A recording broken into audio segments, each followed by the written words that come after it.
Ayan mga kagana, kamusta po kayong lahat? Magpapagaas tayo ngayon. Actually, nagpapagaas na pala ako. Magpapa full tank tayo dito sa sasakyan. Ang presyo ngayon ng gasoline is 13.27. Ang Supreme Diesel 13.27 din at Supremo J is 14.57. So medyo mahal. How much now, Chale? Okay. 500. Okay. So medyo mahal magpagaas ngayon dito kaya magpapa full tank na ako kasi minsan tumataas yung gasolina. So make it 600 please. So yun, full na siya 575.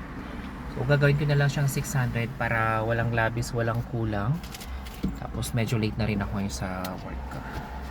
So, ganun ang gasolina dito, 13.27. I-convert nyo na lang sa 4 point, di ko alam kung na 5 ba ngayon ng palitan mula cedis hanggang peso. So, ito, 600. Thank you.